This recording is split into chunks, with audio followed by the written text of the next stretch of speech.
السلام عليكم طلابنا الأعزاء. اليوم عندنا شرح الدرس الخامس صفحة 21 هو ضرب الأعداد الصحيحة من رياضيات الصف السادس الابتدائي الفصل الأول. عندنا ملاحظات مهمة لازم هاي الملاحظات نحفظها. يلا نطبق في المسائل، أتأكد أحل أفكر.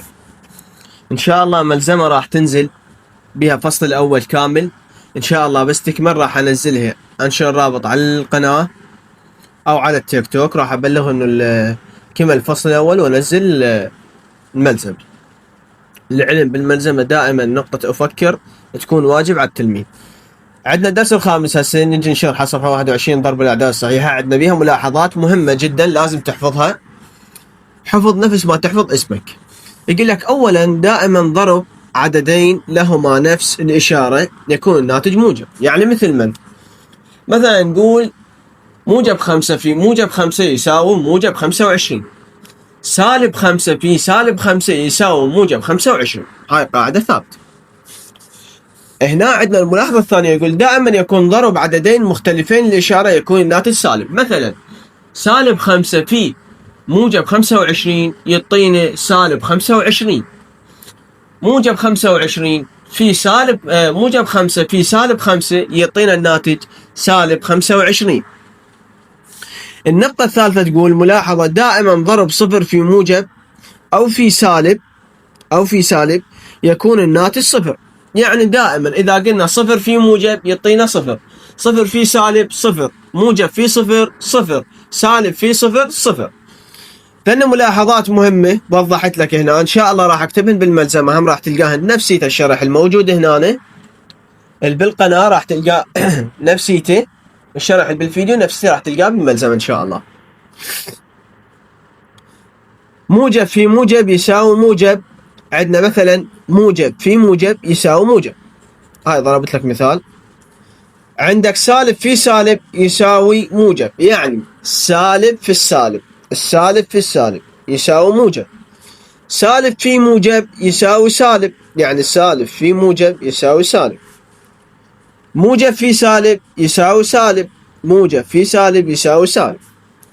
صفر في موجب يساوي صفر، صفر في موجب يساوي صفر.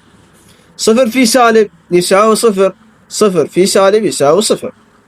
لأن الملاحظات إذا حفظتهن ضمنت حل أي سؤال راح يجيك.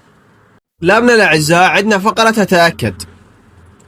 هسه عندنا فقرة تتأكد نحل أجد ناتج الضرب. عندنا أول نقطة 3 في 9 هي 27، يعني موجب في الموجب موجب 27. النقطة الثانية السالب في السالب، عندنا بالملاحظات قلنا إذا السالب في السالب موجب، إذن سالب 4 في سالب 7 موجب 28. 12 في سالب 9 موجب في السالب سالب، احفظها موجب في السالب سالب، سالب في السالب موجب، موجب في الموجب موجب، موجب في السالب سالب، احفظها. 12 في سالب 9 سالب 108. عندك نقطة 4 واجب، نقطة 5 واجب. نجي 6 صفر في سالب 45 يساوي صفر. النقطة 7 تقول لدى عباس 90 سهما في رأس مال الشركة. هسه هاي موجب، فإذا انخفض، عندنا بملاحظات السالب الكلمات هي انخفض يعني سالب، انخفض سعر السهم بمقدار 200 يعني سالب 200، فما المبلغ الذي خسره عباس بالحساب؟ نقول 90 بالموجب سالب 200، 90 في سالب 200 يعطينا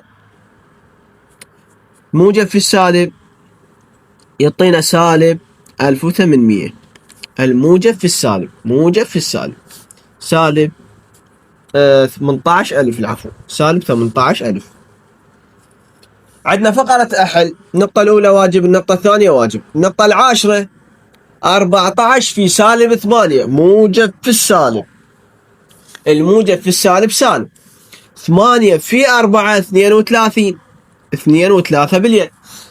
8 في 1 8 و3 11 112، إذن سالب 112. نقطة 11 واجب. نقطة 12 سالب 35 في صفر صفر. نقطة 13 واجب. عندك نقطة 14 مسألة صاحب شركة إيراده 300 مليون دينار عراقي خلال 10 أشهر، فإذا كان يدفع كل شهر 5 ملايين دينار أجور العمال، ما المبلغ الباقي لديه؟ عندك 5 ملايين يدفعها كل شهر، وعندك 10 أشهر، يعني تضرب 5 في 10، 5 في 10 50 مليون. إذا خوش، يريد ما المبلغ الباقي لديه؟ النوع تقول 300 ناقص 50. هسه ننزل إشارة الأكبر، هو 300 موجب، 300 ناقص 50 250. نقطة 15. إذا كانت درجة الحرارة في فصل الشتاء عند سبح الجبل -8 درجات سيليزية، ودرجة الحرارة على قمته 3 أمثال. ما دام قال 3 أمثال، إذا يعني ضرب في 3 درجة الحرارة عند سفحه، كم درجة حرارة عند قمته؟ إذا نقول -8 في 3 يعطينا -24. السالب في الموجب سالب.